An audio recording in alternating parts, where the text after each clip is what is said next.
Hey, it's the Graham's final challenge chapter fell into a silent room. Content warnings Everyone for this waited for one Tony to include speak. the Tony waited for Anna. the indigenous peoples of Mars, Not. as She well said as just a last. really bad I guess they sexist do. ending. She looked despairing But, at Tony. you'll see. Is this the only Enjoy. way? She pleaded. It's the only way you're going to beat that Marcane theft rap, Graham answered for him. All right, I'll go out there in the morning. I think I can talk them into it.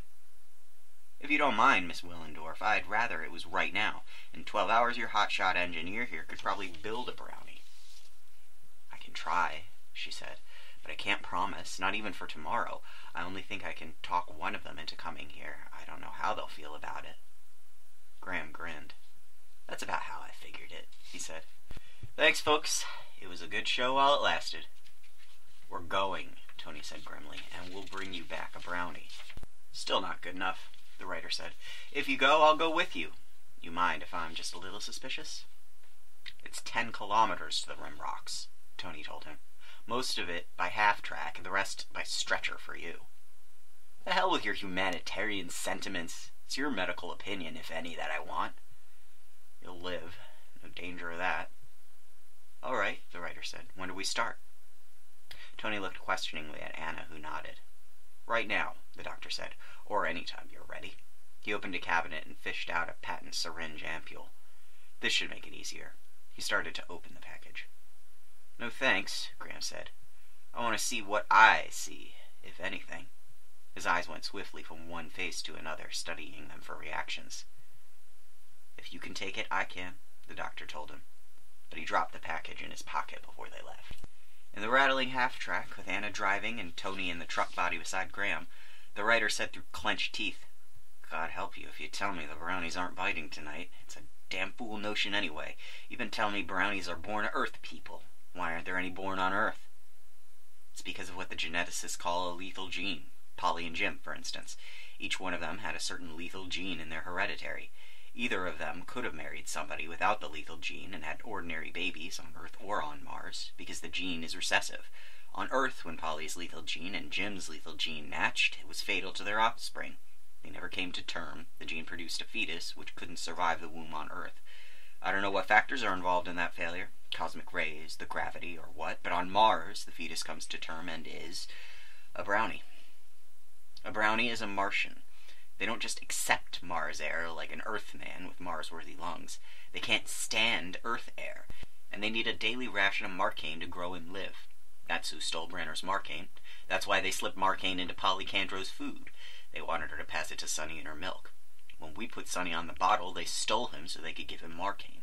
They surrendered him to honor our promise to see that he got it. Now that's a perfect cover story for a dope addict mama, scoffed the writer. How many brownies are there supposed to be? A couple of hundred. I suppose about half of them are first generation. They must have been a very few in the beginning, children of homesteaders abandoned on a desert ranch when their parents died, who crawled out and lived off the country, chewing Marcane out of the weed. And they must have stolen other brownie babies from other homesteaders when they grew. Graham swore against the pain. Candro kid looks as normal as any other baby. How are the brownies supposed to know he isn't? Does he give them a password? Tony explained wearily. They're telepathic. It explains a lot of things. While they're only seen by people when they want to see them, why they could steal Brenner's Marcane and not get caught. They can hear people coming. Their thoughts, that is. That's why they beat up Big Ginny. She was aborting a brownie baby. Why they beat the hell out of you. Why they sensibly kept away from most Earth people. Except Red Sand Jim Granada, eh? Granada was a liar. He probably never saw a brownie in his life. He heard all the brownie yarns and used them to put on a good commercial show. Anna maneuvered the half-track around a spur of rock, picked out by the headlights, and ground the vehicle to a stop. It's too rugged from here on, she said. We'll have to carry him the rest of the way. You warm enough? Another blanket? Asked Tony. You're really going through with this, aren't you? Said the writer. I'm crazy to play along, but if this is a story and I get beaten on it, oh, hell yes, I'm warm enough. Stretcher ought to be easier going than this tin can.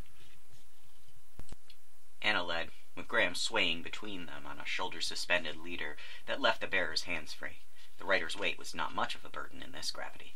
Both she and Tony used torches to pick their way along the scree that had dribbled for millennia, one stone at a time, down the weathering rim rocks. They smelled the acrid fumes of Pitco across the hills, fouling the night air, and Graham began to cough. "Anna?" asked the doctor. She knew what he meant and said shortly, "Not yet." Another 100 meters, and Tony felt her begin to pull off to the right. Her homing led them to the foot of a mesa-like hills, a few meters from a cave mouth. They headed in. "Quite soon," said Anna, and then, "We can put him down." "Be very quiet," Tony told the writer. He himself felt the faint, eerie touch of a brownie in his mind. "They're very sensitive to—" "Gah!" shrieked Graham as a brownie stepped into the beam from Anna's light. It clapped its hands over its ears and fled. "Now see what you did," raged Anna in an angry whisper. "Their ears! You almost deafened him." "Get him back!" The writer's voice was tremulous. "I don't know if I can," Anna said coldly. "He doesn't have to take orders from you or me. All I can do is try." "You'd better. It scared the hell out of me, I admit, but so did the brownies in Granada's interplanetary show, and they were fakes." "Man, didn't you feel it?" asked Tony incredulously. "What?" asked Graham. "Please be quiet, both of you." They waited for a long time in the cold corridor before the thing reappeared, stepping warily into the circle of light. Suddenly Anna laughed. "He wants to know why you want to pull his ears off. He sees you thinking of pulling his ears, and the ears coming off, and he's as puzzled as he can be." "Shrewd guess," said Graham. "Do I get to pull them?" "No. If you have any questions, tell me, and I'll try to ask him." "I think it's a fake. Come out from behind those whiskers, whoever you are. Stillman? Gracie? Nah, you're too short. I'll bet you're that little punk Tad Campbell from the Radio Shack. I'd like to get my hands on those flapping ears just for 1 second. "This isn't getting us anywhere," said Tony. "Graham, if you think of a person or a scene or something, the brownie will get it telepathically. Give it to Anna, and she'll say what it is." "Fair enough," said the writer. "I don't know what it's supposed to prove, but it's some kind of test, I'm thinking." A moment later, Anna said evenly, "If you weren't beaten up already, I'd slap your face off." "I'm sorry," said Graham hastily. "I was only kidding. I didn't really think it would. But it did, didn't it?" With mounting excitement, he said, "Ask him who he is, who his people were, whether he's married, how old he is." Anna held up her hand. "That's enough to start. I can't think of any way to ask his name. His parents, not brownies, homesteaders, a shack and a goat, a kitchen garden, tall people. The man wears thick glasses. Tony, it's the Tollers." "That's impossible," he said. "Their son's on Earth. He never answers their letters." The doctor remembered. "They kept writing, and how old was he when he left?" "I don't know," she answered a moment later. "He doesn't understand the question." "I felt it," said the writer suddenly in a frightened voice, "like a thing touching the inside of your head. Is that him?" "That's him. Just don't fight it." After a long silence, Graham said quietly, "Hell, he's all right. They're all right people, aren't they?" "Do you want to ask him any more questions?" asked Anna. "A million of them, but not right now. Can I come back again?" asked the writer, slowly and heavily. "When I'm in better shape?" He waited for Anna's nod, then said, "Will you say thanks to him and get me to the track?" "Pain worse?" asked Tony. "No, I don't think so. Hell, I don't know. As a matter of fact, I'm just worn out." The brownie glided from the circle of light. "Bye, fella," said Graham, and then grinned weakly. He said goodbye back at me.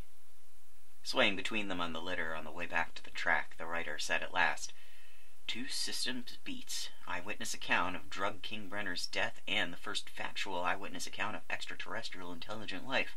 One newsman per century gets one story like this, and I've got 2. They loaded him into the half-track. He broke silence only once on the bumpy trip back to Sun Lake, saying with a chuckle, "I think he liked me." And then he fell quietly asleep. Gracie and Nick and half a dozen of the biochem lab boys were waiting for them at the hospital. Joe must have been watching out the window because he ran out to meet them. It was late, and the lights were already out in most of the double row of rust-brown huts, but Joe Gracie, the quiet one, the gentle ex-professor of eternal calm and detachment, came flying down the dim street, shouting, "Doc! Tony! We've got it!" "Shh!" Tony nodded toward the dozing man on the shoulder litter, but Graham was already opening his eyes. "What's up?" he asked mushily. "It's all excitement." "Nothing at all," the doctor tried to tell him. "We're back in the colony, and you're going to bed. Hold on just a minute, will you, Joe?" He knew how Gracie felt. It was hard enough to restrain his own jubilance and keep his voice in neutral register, but Graham had had enough for one night, and Tony had to get his patient back to the hospital bed before he could take time to listen even to such news as Gracie bore. Joe helped them get the writer comfortably settled and waited impatiently while the doctor made a quick check for any possible damage done by the trip. Finally, Anna pulled up the covers, and the three of them started out. "Oh, Doctor." Tony turned to find Graham up again on one elbow, wide-eyed and not a bit sleepy. "I was just wondering if I could have my typewriter." Before Tony could answer, the elbow collapsed and Graham smiled ruefully. "Guess not. I couldn't make it work. You don't have anything as luxurious as an Earthside dictatyper in this place, do you?" "Sure," Tony told him. "We've got one in the lab office. You get some rest now, and we'll set it up for you here in the morning." "I'm okay," Graham insisted. "There's something I'd like to get on paper right away. I won't be able to sleep anyhow if I don't get it done." "You'll sleep," the doctor said. "I can give you a shot." "No," Graham was determined. "If you can't get the dictatyper out here now, how about some pencil and paper? I think I still know how to use them." "I'll see what we can do. Anna, will you come with me?" Tony led her not to the living room where the others were waiting, but into the bedroom. "How about it?" he asked in a whisper. "How's he feeling?" "It's a funny mixture, Tony," she said. "But I think it's all right. He's not nearly as excited as he was before.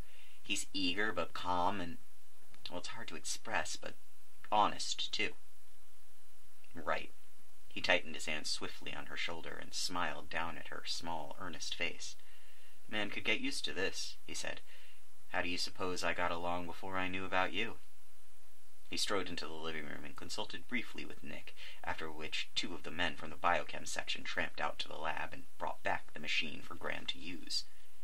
Through the living room door, Tony heard the writer's voice droning on, dictating, and the soft tapping of the machine, but what was going on in the hospital didn't seem important. The thing that mattered was the tiny pinch of pink powder Nick and Joe had been waiting to show him. "Tony," said Nick exultantly, "look at this stuff. It's damn near oral administration Hoxen. Took it through 12 stages of concentration, and we'll take it through exactly 3 more to completion when Anna blows some high-vac cells for us. I tried, and all I got was blistered fingers." "It works?" asked Tony. "It's beautiful," said Gracie. "The Kelsley people must have 50 containments they don't even suspect are there. Now I want to know where that sample tissue came from and where you're going to get more. What did you mean about brownies?" "Didn't Nick tell you?" Tony looked from the puzzled face to the startled one and chortled appreciatively. "You mean you've been working together on this thing all evening, and you never—" "He didn't ask," Cantrella said defensively. "Anyhow, we weren't working together. We weren't even in the same lab." "Okay," Tony grinned. "Here goes again. You gave me the idea originally, Joe, as much as any one person or thing did. You were talking the other day about lethal genes. Remember, I tried to ask you about it this afternoon?" "When Mimi blew up? Sure." "That's when it hit me. I got that lung tissue from Sonny Candro, Joe, after we brought him home. He's a brownie, the result of a Mars viable gene that's lethal on Earth." "And there are more of them?" Gracie leaned forward excitedly. "Are they cooperative? Will they answer questions and submit to examination? When can I see one?" "They're cooperative," Anna said, smiling. "The reason you haven't seen one yet is that they can't stand humans. Too uncooperative to suit them. Examinations? I don't see why not, if your intentions are honorable. They're telepaths, so they know you didn't mean to harm them." "Telepaths?" Gracie breathed the word as Nick exclaimed it. "What other changes?" the agronomist started to ask, then said instead, "No sense you telling me. I will see one? Soon?" Anna nodded. "Why not?" "They were willing to talk to him." She motioned to the closed hospital door. "How about new tissue, then?" Joe asked her. "Can we get it when we need it? You know how this stuff works. The old culture keeps mutating and you have to start over again. We can't keep taking slices out of Sonny all the time." "I don't know," she had to admit. "I don't know if they could understand what you want it for or why you're doing it." "I don't think we'll have any trouble," Tony put in. "Nick, our lab is equipped to turn out Marcane, isn't it?" "Well, hell, yes, of course, but what for?" "Marcane and Oxen both? Do we have the facilities for it?" "Sure. Processing the Oxen won't take up much." "Then I'm sure we can get our lung scrapings," the doctor said. "What do you say, Nancy?" The name slipped out, and he never even noticed the sudden startled exchange of looks between the other men. He did notice the woman's slight hesitation and half-hidden smile. Will they do it? After all, you're the expert on brownies. They like us, she said thoughtfully. They trust us, too. They need Marcaine. Yes, I think they'd do it. Doc! It was Graham calling from inside. Tony opened the door. There anything left in that bottle of mine? Hasn't been touched. Pour me a shot, will you? A good long one. I'm not in such hot shape. And pass the bottle around. Tony filled a glass generously. Take it and go to sleep, he ordered. You're going to feel worse tomorrow. Thanks. That's what I call a bedside manner. Graham grinned and tossed off the drink with a happy shudder. I've got some copy here, he said. Can Stillman get it out tonight? Tony took the typed paper from the dictating machine and paused a moment, irresolutely. Graham laughed sleepily. It's in the clear, he said. No code, and you can read it if you like. 2 messages and take one of the biggest running story of the century. Thanks, said Tony. Good night. He closed the door firmly behind him. Story from Graham, he said to the group. He buzzed Harv. Read it, said Nick. And if that lying rat pulls another... Tony gathered courage at last to run his eyes over the copy and gasped with relief. Message to Marsport Communications, he read. Kill all copy previously sent for upcoming substitutes, Douglas Graham. And message to Commissioner Hamilton Bell, Marsport Administration. As interested lay observers strongly urge you to withdraw intended application of Title 15 search cordon to Sun Lake Colony. Personal investigation convinces me theft allegations unfounded. Title 15 application grave injustice, which my duty expose fullest before public and official circles to return Earth. Appreciate you message and me acknowledgement. Douglas Graham. Nick's yell of triumph hit the roof. What are we waiting for? He demanded. Where's Mimi? We have packing to do. What's the matter with him? Asked Harv Stillman, coming in. Tony was reading the last of the messages to himself. Anna told him, You like that one best of all. What's in it? He looked up with a grin across his face. I'm sorry, he said. This is how it starts. Marsport Communications, sub following for previous copy, Which Kill, by Douglas Graham. With brownies, lead to come. Harv, what does that mean? The ex-wire serviceman snapped. It's additional copy on a story about brownies. The first part isn't ready to go yet. What's he say, Tony? The doctor read happily. The administrative problems raised by this staggering discovery are not great. It is fortunate that Dr. Hellman and Miss Wollendorf, co-discoverers of the Martians, are persons of unquestioned integrity, profoundly interested in protecting the new race from exploitation. I intend to urge the appointment of one of them as a special commissioner for the PAC to take charge of brownie welfare and safety. There must be no repetition of the tragedies that marked earthly colonial expansion when greedy and short-sighted... Damn, that's great, muttered the radio man. Let me file it. The doctor, with the grin still on his face, handed over the copy, and Harv raced out. I told you, said Anna. Joe Gracie said, Well, I certainly hope whichever one of you turns out to be commissioner is going to give us lab men a decent chance at research on the brownies. I was thinking I could probably work out a test for the lethal gene, or brownie gene, better call it, spermatoza for a male, a polar body or an ovum for a female, and we'd be able to tell... No! Said Anna hysterically. No, no! The others were shocked into silence. I'll take you home, Nancy, said Tony. He took her arm and they walked out into the icy night down the colony street. Nancy, I've been sort of taking things for granted. I should ask you once for the record. He stopped walking and faced her. Will you marry me? Oh, Tony! The name exploded from her in fear and desire both. Tony, how can we? I thought, for just a little while after I told you about me, I thought perhaps we could, that life could be the way it is for other people, but not this. How can we? What are you afraid of? Afraid? I'm afraid of our children, afraid of this planet. I was never afraid before. I was hurt and bewildered when I knew too much about people, but, Tony, don't you see? To have a baby like Polly's, to have it grow up a stranger, an alien creature, to have it leave me and go to its own people... He took her hand and began walking again, searching for the words he needed. Nancy, he began, I think we will be married. If you want it as much as I do, we surely will be. And we'll have children. And more than that, the hope of all the race will lie in our children, Anna. Ours and the children of the other people here, and the children of the brownies. Don't forget that. They look different, they even think differently, and nobody knows more about that than you, but they're as human as we are, maybe more so. We've made a beginning here at Sun Lake tonight. We've cut the big knot, the knot that kept us tied to Earth. Brownies helped us do that, and maybe they can help us lick this planet in all the ways that still remain. Maybe they can help us cure the next Joan Radcliffe. Maybe they can keep us from going blind when the protective shots from Earth stop coming through. But maybe they can't. And see, if our children should be brownies, we'd not only have to face it, accept it without fear, we'd have to be glad. Brownies are the children of Mars, natural human children of Mars. We don't know yet whether we can live here, but we know they can. They're gentle. They're honest and decent and rational. They trust each other, not because of blind loves and precedents as we do, but because they know each other as Earth humans never can. If blind hates and precedents end life on Earth, Anzie, we can go on at Sun Lake. And we can go on that much better for knowing that even our failure, if we fail, won't be the end. He stopped at her door and looked down at her, searching for the understanding that had to be there. If Anna failed, what other woman would comprehend? "I'll ask you this time," she said soberly. "Tony, will you marry me?"